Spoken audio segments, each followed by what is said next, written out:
nous allons à l'hôpital, tu dois te faire opérer, tu ne demandes jamais le diplôme du médecin. Montrez-moi le diplôme à l'université à ce mandat de Romamique. Le plus long, il a pu faire une petite chirurgie, il a ouvert une soude. On a foi et on se laisse ouvrir parce qu'on a confiance. Mais cette foi n'a pas Dieu comme source, n'a pas Dieu comme origine. Et puis il y a la foi biblique. La foi biblique n'a pas l'homme comme origine. La foi biblique a Dieu comme source. Romains chapitre 10 au verset 17 dit, la foi vient de ce que l'on entend, et ce que l'on entend vient de la parole de Christ. Si la foi biblique a Dieu comme source, cette foi a Dieu comme source de deux manières. Premièrement, par la parole logos, la parole écrite. C'est pourquoi je nous encourage à lire la parole de Dieu, à la méditer. C'est la plus grande source de foi. Que cette parole de la loi ne s'éloigne point de ta bouche, médite-la jour et nuit, afin de marcher fidèlement. C'est alors que tu auras du succès et que tu réussiras dans tes entreprises. Daniel est à Babylone avec ses amis en captivité. Daniel chapitre 9, verset 1 à 2. Daniel vit par les Écritures qu'il devait s'écouler 70 ans et il s'est mis à prier. Il a compris qu'un temps était arrivé. Ce n'est pas une révélation par les Écritures. Et parce qu'il a vu ça, il s'est appuyé, il a commencé à prier. Et puis finalement, tout ce qui devait arriver arriva. La deuxième source, ce n'est pas la parole logos écrite, c'est la parole réma. Une parole circonstancielle. Une parole que Dieu vous donne dans une circonstance. L'apôtre Paul est à Corinthe, il est en train de prêcher. Mais les vents sont contraires, les conversions ne viennent pas. Il veut partir. La nuit, une nuit, Dieu lui dit, un, ne crains point. 2, j'aime un peuple nombreux dans cette vie. Et à cause de cela, Paul resta 1 année et 6 mois parce qu'il y a une parole. Je prie que dans ta situation, tu aies une parole de Dieu. Une parole qui va influencer ta façon d'agir. Une parole qui va t'aider à faire et à ne pas faire. Et les rémas de Dieu aussi peuvent partir du logos. Dieu peut se servir d'une parole. L'apôtre Paul, il est dans cette embarcation qui est en route vers Rome.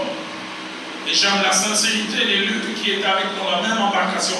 Acte 27, verset 20. Luc dit, le soleil et les étoiles ne parurent pas pendant plusieurs jours, que nous perdîmes enfin toute espérance de nous sauver. Il perd l'espérance, il n'a pas de foi parce qu'il manque une parole. Mais dans la même embarcation, quelqu'un avait une parole. L'apôtre Paul s'élève, il dit, il n'y aura aucune perte si ce n'est celle du navire. Il dit, nous arriverons, et il connaît même avec précision, nous échouerons sur une île. Pourquoi? Car un ange du Dieu à qui j'appartiens m'est apparu cette nuit et m'a dit. Le Dieu de la Bible parle, et je prie que mon Dieu te parle dans ta situation. Et que t'appuyant sur ce que Dieu a dit, que cela puisse influencer ton comportement. Troisième chose, une troisième vérité attachée à la foi, c'est que la foi est essentielle à la vie chrétienne. Mon pasteur de fait Jacques-André Vernon disait, il dit la foi est comme l'oxygène. C'est l'oxygène de la marche de la vie spirituelle. Sans la foi, pas de marche chrétienne véritable et surtout pas de marche chrétienne victorieuse. Hébreux chapitre 10, verset 37 à 38, qui répète ce qu'Habakkuk chapitre 2, verset 4 dit. Il est dit, mon juste vivra par la foi. Si on est juste, on est justifié, c'est la foi qui sera notre moteur. La version Alfred Paul dit, celui qui m'est fidèle accédera à la vie. La vraie traduction dit à la qualité de vie par la foi. La qualité de notre vie dépend de notre foi. Quatrième vérité, le Dieu de la Bible est très sensible à la foi. Qu'est-ce que je lis par là? Il aime la présence de la foi. Il est honoré chaque fois qu'il la trouve dans une personne. Et cela ne les laisse jamais indifférents. Dieu aime la foi, il aime la trouver. Chaque fois qu'il la trouve, il se sent honoré. Hébreux chapitre 11, verset 2 que nous avons lu, il est dit, pour l'avoir possédé, les anciens ont obtenu un témoignage favorable. Dieu les a appréciés, non pas simplement parce qu'ils les craignaient. Dieu les a appréciés non seulement parce qu'ils les servaient, Dieu les a appréciés parce qu'il a trouvé la foi en eux. Ils croyaient que Dieu était capable. Et toujours Hébreux chapitre 11, au verset 6, il est dit, sans la foi, il est impossible d'être agréable à Dieu. Si tu n'as pas la foi, tu ne peux pas plaire à Dieu. Dans Romains chapitre 4, au verset 20, parlons d'Abraham qui passait par des moments difficiles. La Bible dit, il est faibli, point. Mais la Bible dit, il donna gloire à Dieu parce qu'il croyait. Il croit et Dieu se plaît. Le pasteur Lefebvre Jacques-André Vernon disait, la foi honore Dieu, et Dieu honore toujours la foi qu'il honore. Quand Dieu t'ouvre la foi, il se sent honoré. Tu n'as rien, mais tu es en train de dire, Dieu va me donner. Mais il croit que je peux lui donner. Puisqu'il croit, je vais l'honorer.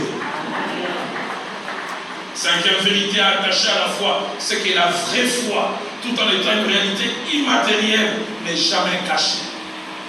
Là où elle est, elle se fait voir.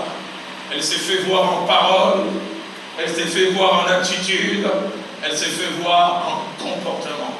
Elle n'est jamais cachée là où elle est. Marc chapitre 2, verset 5, Christ est en contact avec un groupe d'hommes. Ils ont leur ami qui est paralytique de naissance. Et ils cherchent à approcher Christ. Il y a plusieurs obstacles. Et finalement, ils cassent les toits. Écoutez ce que ma Bible dit. Jésus, voyant leur foi, il a vu les actes de foi, voyant leur foi. La version de Fred Boin dit Jésus vit leur confiance en lui. La version de Samuel dit il fit les constats de leur foi. Seigneur, constate ma foi. Puisses-tu la voir. Actes des Apôtres, chapitre 14, au verset 9. La même chose est mentionnée au sujet de l'apôtre Paul, qui est à Lystre en train de prêcher. Un homme important de naissance est en train de l'écouter. Écoutez ce que ma Bible dit.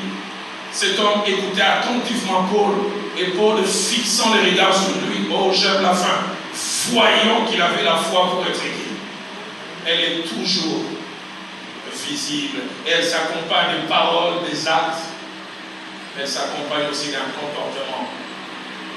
Un papa était en train de travailler, et puis un beau jour, son fils de 5 ans, vous savez, les enfants qui sont tout petits, des fois ils nous posent tellement de questions, à la fois simples, mais qui nous rappellent, nous ne sommes pas aussi savants que nous les pensons.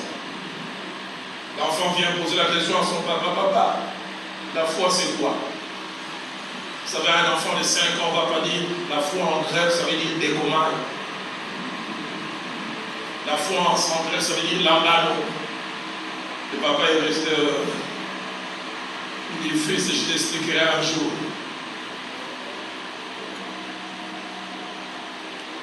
Je me rappelle ma fille cadette, elle avait 4 ans un jour, elle dit, papa, pourquoi on a la tête en haut et les jambes en bas? Je dis, piece of cake, facile. Je dis, parce que Dieu l'a voulu. Et puis le reste, elle dit, pourquoi Dieu l'a voulu? Pendant qui m'a-t-il? Isaac vous posez les questions du pourquoi du pourquoi. Et vous vous rendez compte que vous n'êtes pas si intelligent que ça. La foi, c'est quoi? C'est papa reste, il réfléchit, et puis il nous fait, je t'expliquerai un jour. Un jour, alors qu'il était en train, il travaillait dans sa maison, il avait une sorte de cave où il travaillait tout au fond. Il a vu son fils qui a voulu, oh papa, j'aimerais descendre. Il dit, attends. Il a d'abord enlevé l'escalier qu'il y avait, et puis il a éteint, tout est devenu noir. Il dit, fils, saute. Tu vas tomber dans mes bras. Il dit, mais papa, je te vois pas. Il dit, moi, je te vois très bien. Et je m'arrangerai, quelle que soit la direction, je vais. Mais papa, moi, je te vois pas. Il dit, moi, je te vois, fais-moi précis, mais dans ces cas, alors j'aurai des problèmes. L'enfant est resté, dit, papa a dit, saute. Papa a dit, saute. Papa a dit, dans les bras de papa. Et papa a dit, fils, tu te souviens, tu m'avais posé la foi, c'était quoi? La foi, c'est ce que tu viens de faire.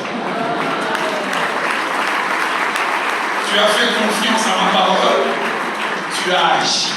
La véritable foi n'est jamais cachée. L'apôtre Paul dit dans 2 Corinthiens chapitre 4, au verset 13, une parole que mon pasteur Lefebvre Jacques-André Vernon aimait beaucoup utiliser. Écoutez ce que Paul dit, j'ai cru, c'est pourquoi j'ai parlé. Lefebvre Jacques-André Vernon disait, la foi rend bavard. La foi, on l'a pas seulement dans son cœur, quand on l'a dans son cœur, ça finit par sointer par la bouche. Sixième et avant-dernière chose, où je resterai un peu longtemps, c'est que la véritable foi a des niveaux ou des degrés, ou même ce que je peux appeler une sorte d'intensité simple sur lequel je vais passer rapidement. Le premier degré de foi, je prie que vous ne soyez pas de cette catégorie, c'est l'incrédulité. L'incrédulité, c'est l'absence de foi ou la difficulté à croire. Il y a des gens qui sont des incrédules, diplômés, difficiles à croire. Trois vérités attachées à l'incrédulité. La première, c'est qu'elle peut être permanente. Il y a des gens qui l'ont en permanence. Matthieu 13, verset 58, parlant d'une contrée, la Bible dit, Jésus ne fit pas beaucoup de miracles dans ces lieux à cause de leur incrédulité. Non pas qu'il est devenu impuissant, mais parce qu'il y avait absence d'adhésion.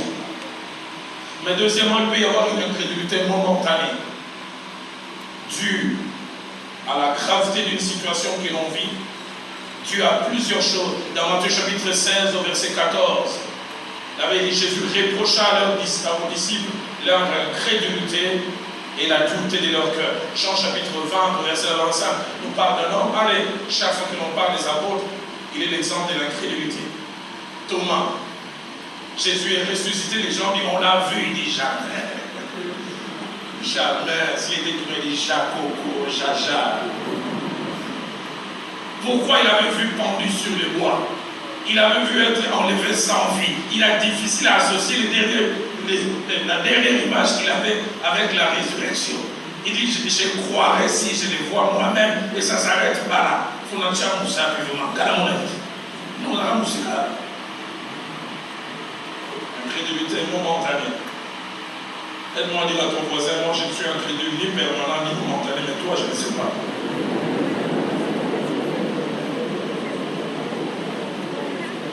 La troisième chose que je veux dire par rapport à l'incrédulité, c'est que quel que soit son degré, on peut en guérir. Et je prie ce matin que mon Dieu te guérisse de l'incrédulité. Marc chapitre 9, verset 24, c'est papa a un enfant malade, il amène vers Christ, il croit, certes, à ce que Christ peut faire quelque chose, mais j'aime son honnêteté, et je prie que ce soit ta prière à la fin. Jésus dit, est-ce que tu crois que je peux guérir? Il dit à Jésus, si tu peux. Jésus dit, si tu peux. Et ma Bible m'a dit, aussitôt le père de l'enfant s'écria, je crois, viens au secours de mon incrédulité. La version Top dit, viens au secours de mon manque de foi. La version française courant dit, aide-moi, car j'ai de la peine à croire. Et la Bible nous donne des exemples d'incrédulité. 2 Rois chapitre 7, versets 1 à 2, une grande famine en Samarie. Les autres commencent à manger la chair humaine. Et au beau milieu de cette grande famine exacerbée, une parole vient. Qui parle non pas d'un changement dans 10 ans, non pas dans 5 ans. Il dit demain à cette même heure, vous aurez une fleur de farine, une mesure de fleurs de farine pour tel. La Bible dit l'officier sur lequel le roi s'appuyait, il dit même quand Dieu fait des fenêtres au ciel, pareille chose ne peut arriver insalamable. Il est difficile à associer la situation présente au changement trop rapide qu'on lui propose, l'incrédulité. Deuxième niveau, le deuxième degré de foi, c'est la foi que la Bible appelle la petite foi. Une foi faible. Faible en quantité, faible en intensité. Cette foi faible a 4 caractéristiques. La première, elle est existante. Elle est réelle, il n'y a pas absence de foi. Il y a la foi qui existe, mais deuxièmement, elle n'est pas stable. Troisième caractéristique de la petite foi, de la foi faible, facilement ébranlable. C'est une foi qui n'aime pas les obstacles, une foi qui n'aime pas les difficultés. Plein d'enthousiasme au départ, mais dès l'instant où il y a une première difficulté, cette foi s'arrête facilement. Et quatrième caractéristique de la petite foi, elle est difficile à marcher seule. Elle a souvent besoin de béquilles, d'être accompagnée. Elle est aussi bas. Dans tous les cas, toujours besoin d'être accompagné. Pourquoi j'en parle? Parce qu'il y a d'autres sortes de foi qui n'ont pas besoin d'accompagnement. Cette foi, la petite, nous la voyons à 2 reprises. Matthieu chapitre 8, au verset 26. Quand les disciples sont dans la barque, et la barque veut chavirer, ils se mettent à crier, ne t'inquiète pas, laissez que nous périssons. Quand Jésus les blâme, écoutez ce qu'il dit. Pourquoi avez-vous eu peur? Il dit gens de peu de foi. Il ne parle pas d'absence de foi. Il dit il y a une foi, mais elle est petite. Gens de peu de foi. La version Alfred Cohen dit pourquoi êtes-vous si effrayés? Votre foi est encore petite. La version française courant dit votre confiance en moi est faible. Une traduction parle de la quantité, l'autre traduction parle de l'intensité. Dans Matthieu chapitre 14, verset 31, Christ a précédé les disciples et il se met à marcher sur l'eau et il les voit, il croit d'abord que c'est un fantôme. Et puis Pierre dit, si c'est toi, ordonne que je vienne. Premier pas de la foi, il marche. Et puis quand les vents sont contraires, il commence à se noyer. Et il crie même vers le Seigneur. Et quand le Seigneur lui répond, écoutez ce qu'il lui dit, homme de peu de foi, pourquoi as-tu douté? La version Alfred Cohen dit, ta foi est bien faible. La version Parole de vie dit, tu n'as pas beaucoup de foi. Troisième visage, plutôt troisième sorte de foi, en termes de quantité et de qualité, c'est la foi normale. Cette foi normale que Jésus appelle dans Matthieu 17, au verset 20, avoir la foi comme les grains de sénévé. Le plus petit grain exista à l'époque.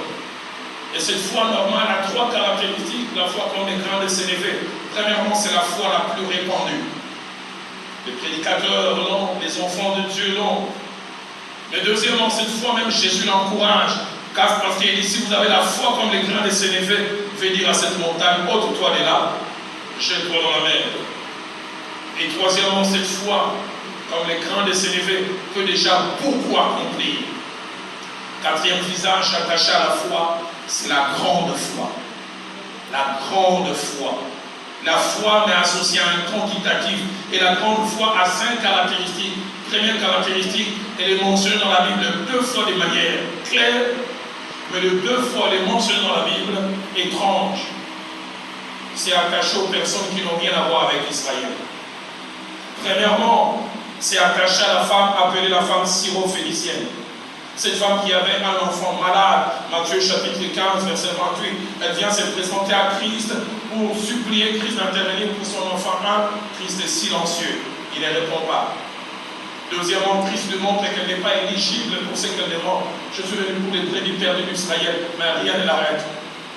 Et troisièmement, Christ lui montre encore que dans la sélection de ceux qui pouvaient bénéficier de ce qu'elle demandait, elle n'était pas là. Il dit, il n'est pas bon de prendre la nourriture des enfants et de le donner aux chiens.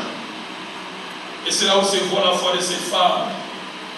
Elle dit, les enfants mangent le pain, mais les chiens mangent même des miettes. La chose qui me touche au cœur, 2 réactions. Premièrement, la Bible parle de Jésus qui a été étonné. Seigneur, donne-moi quelqu'un qui a une foi qui étonne les créatures. Et puis 2, il dit à cette femme, grande est ta foi. Il ne dit pas tu as la foi. Il met un quantitatif. Grande est ta foi. Et je lève ma main, je dis Seigneur, donne à quelqu'un cette sorte de foi. Deuxième caractéristique attachée à la grande foi, elle est souvent due à la révélation. Une lumière que l'on a eue sur Dieu, qui vous pousse à voir ce que les autres ne voient pas, à aller dans une direction où les gens ne vont pas. Troisième caractéristique attachée à la grande foi, elle n'a pas besoin d'accompagnement. Dans la grande foi, on peut être seul. J'en parlais au premier culte. À cause de la grande foi de cette femme, quand elle harcelait quasiment Jésus, écoutez ce que la Bible dit, les disciples se sont retournés vers Jésus, lui ont dit à un moment, Seigneur, si tu ne veux pas répondre à son besoin, renvoie-la, car elle nous importune, elle nous dérange. J'ai dit, heureusement, je n'étais pas cette femme. Si j'étais cette femme, je le dirais, c'est Maïe la Bible. Elle nous importune. Mais malgré que ces gens estimaient qu'elle les importunait, elle a su aller jusqu'au bout. Que Dieu te donne la foi qui sera avancée là où tout le monde recule. Il y a plusieurs années, on est en 95 ou 96, je devais aller prêcher à l'école où j'ai fait quasiment tout mon cursus scolaire à l'Athénée de la Gomée. J'arrive ces jours à 14h30 et puis une bonne musique, c'est feu pasteur Blaise Sakila qui chantait. Et juste 5 minutes avant qu'on écoute la prédication, le ciel s'est assombri. Les gouttelettes des pluies ont commencé. Et comme je connais bien cette école, il y a 2 préaux, 2 endroits. Je me suis avancé vers ces jeunes hommes. J'ai appris aujourd'hui les pasteurs, alors on est protestants et du Père. Je viens lui dire à l'oreille, je connais bien cette école. On peut déplacer les gens en 10-15 minutes. On va continuer notre campagne d'évangélisation. Très poli, c'est plutôt le vers moi. Il dit merci, pasteur. Et puis il retourne au micro et Dieu m'a dit, il ne va pas pleuvoir. Que personne ne bouge. Frère allait à contrario de celui qu'il appelait révérend. Et quand il finit de parler comme ça, les gouttelettes grossissent. 5 minutes après, je reviens vers lui à l'oreille calmement, je dis, jeune homme, tu es courageux. Il y a des zoom, il y a des imbéciles qui ne changent pas d'avis. Déplaçons-nous, Dieu ne sera pas au moins de l'autre. Il m'a regardé, il dit encore, merci, pasteur. Il retourne au micro, tel que je vous l'avais dit tout à l'heure, que personne ne bouge. Il ne va pas pleuvoir. En général, quand je suis excédé, c'est mon côté qui me calme et qui dit, où il revient, l'exclamation, il dit, il faut nous amener, on va sauver. Les affaires sont mal parties. Et je n'ai jamais oublié, ce bout d'homme, il lève son doigt, il dit, nuages, nous n'avons pas besoin de vous ici. Les agriculteurs ont besoin de vous au plateau de Batéké. Et Dieu m'avait dit que vous n'allez pas servir ici, partez. Pasteur John, c'est comme si nos mains déplaçaient les nuages. J'ai regardé chez le petit, je dis, pas un révérend, mais Dieu a son nom. Que Dieu nous donne des hommes de foi, qui ont la grande foi, qui quand tout le monde va à gauche, peuvent aller à droite. Que mon Dieu te le donne. Si tu crois, il m'a dit Amen. 4e visage attaché à la grande foi, c'est qu'elle a abandonné difficilement. Difficilement. La plupart des fois, elle est jusqu'au boutiste. Et j'ai vu cela avec ma fille aînée. Je l'ai vu souffrir sur le plan sentimental, passer par toutes sortes de choses. J'ai amené la réflexion, laisse. Je me disais, Dieu m'a dit. J'ai dit, mais Dieu t'a dit, mais entre-temps. Quand je vois comment elle est allée jusqu'au bout, et quand je vois le bonheur qu'elle a, et chaque fois que je regarde leur enfant, je dis, waouh, si c'était seulement le côté réaliste de Dalo, malgré son côté spirituel, il n'y aurait pas eu tout ça. Il y a des moments où vous devez accepter de marcher seul. Comme l'apôtre Paul dit, il y a des moments où il faut consulter ni la chair, ni le sang. Ne pas avoir peur de marcher seul. Et 5e et dernière caractéristique de la grande foi, elle est à la base des grands exploits. Beaucoup de grands exploits ont été accomplis parce qu'il y avait la grande foi. Dernière sorte de foi, c'est le don de foi. Le don de foi. Rapidement, je mentionne quelques caractéristiques simples et rapidement attachées au don de foi. La première caractéristique, c'est que contrairement aux 3 sortes de foi que j'ai pris à mentionner, la foi faible, la foi comme les grains de sénévé et la grande foi qui ont comme source la parole de Dieu, le don de foi a comme source le Saint-Esprit. 1 Corinthiens chapitre 12, verset 9 parle du don de foi. À l'un est donné une parole de connaissance, à l'un une parole de sagesse, à un autre la foi. Cette foi-là dont il est question, c'est un don spirituel. C'est un dépôt que le Saint-Esprit vient mettre souvent dans les cœurs des gens. Et la plupart des fois, le Saint-Esprit vient les mettre quand il y a des grands défis, des grands challenges, des grandes difficultés, et il vient, il dépose là dans un cœur. Quand il dépose là dans un cœur, vous avez une certitude que vous-même n'arrivez pas à expliquer, qui ne vient pas de la parole, qui vient de l'Esprit. Seigneur, je lève ma main droite, je prie que tu donnes cette sorte de foi à quelqu'un.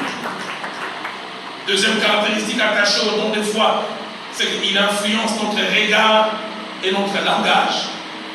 Ceux qui ne l'ont pas se demandent si nous rêvons. Ceux qui ne l'ont pas, quand ils entendent parler, c'est ce que Moïse avait. Il y a la mer rouge devant, l'armée égyptienne derrière, tout le monde prend panique. Moïse s'élève, il dit, ces Égyptiens que vous voyez, vous ne les verrez plus jamais. Il dit, gardez ce qu'il a à faire. L'Éternel combattra pour vous. Les choses se demandent, est-ce qu'ils voient ce que nous voyons?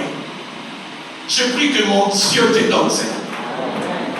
Troisième caractéristique attachée au don de foi, c'est que c'est un mystère. Savoir incompris, et j'aimerais dire même des enfants de Dieu.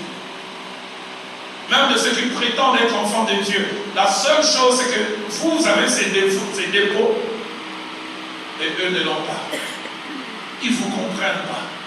Ils peuvent même vous conseiller des conseils valables, mais valables parce qu'ils n'ont pas cela. Je prie que quelqu'un puisse avoir cela. Quelque chose qui te fait avancer. Quatrième et avant-dernière chose, attaché au don de foi. Si tous les enfants de Dieu en ont besoin, une catégorie en a besoin plus que d'autres, ce sont des leaders, les chefs de famille, les responsables à l'église, ceux qui se tiennent devant, ceux qui par leurs décisions peuvent influencer les autres. Je n'aimerais pas vous encourager à faire cela. Faites cela si Dieu vous met cela à cœur. Quand je vois ma troisième et ma quatrième fille ont étudié quand financièrement j'étais devenu un peu plus stable, mais la première et la deuxième, je les ai inscrits dans les universités qui n'avaient rien à voir avec mes revenus.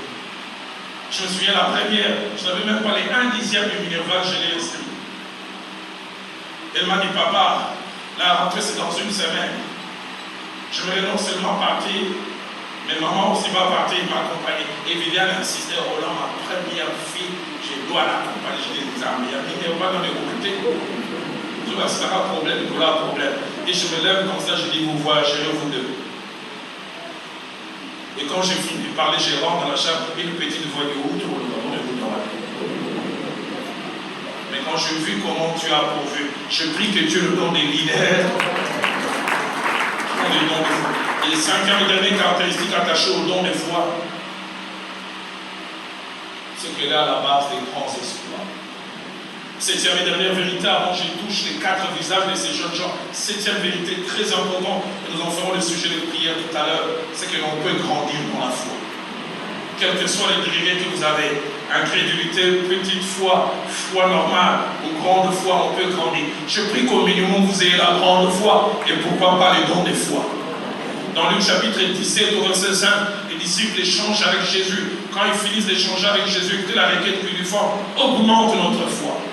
Je prie que quelqu'un mette sa main sur le cœur et dit, Seigneur, augmente ma foi. Quand les responsabilités augmentent, on a aussi besoin d'une foi qui augmente. Quelquefois, quand les challenges augmentent, on a besoin, Seigneur, je prie que tu augmentes la foi des quelqu'un. Si Louis II dit, augmente notre foi, la version parole de vie dit, donne-nous une foi plus grande. Prends la petite. La version de foi, ajoute à la quantité qu'il y a. Et j'aime beaucoup la version Alfred Cohen qui dit, fortifie notre foi. Rends-la plus forte. Et avant de toucher les 4 visages, je dis rapidement ces 4 choses attachées à ces jeunes gens. La première, c'est que d'après Daniel 1, verset 3, Shadrach, Meshach, Abednego venaient des familles nobles qui avaient été emmenées en captivité. La deuxième des choses, d'après la tradition, ces 3 jeunes gens, au moment où ils étaient déportés, ils devaient avoir entre les 14 et 18 ans, aucun d'eux n'avait au-delà de 20 ans. La troisième, c'est que ces jeunes gens sont plus connus par leur nom d'emprunt que par leur vrai nom. Shadrach de son vrai nom, Anania, et qui connaît ça. Meshach de son vrai nom, Michael, qui s'en souvient? Abednego de son vrai nom, Azaria, on ne s'en souvient pas beaucoup.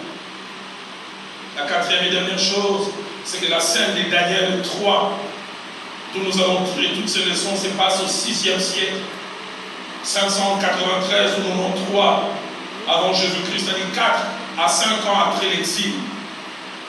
Il vient de passer 3 ans à être formé. Et puis finalement, il travaille au début de la 2e année, donc 5 ans tout au plus,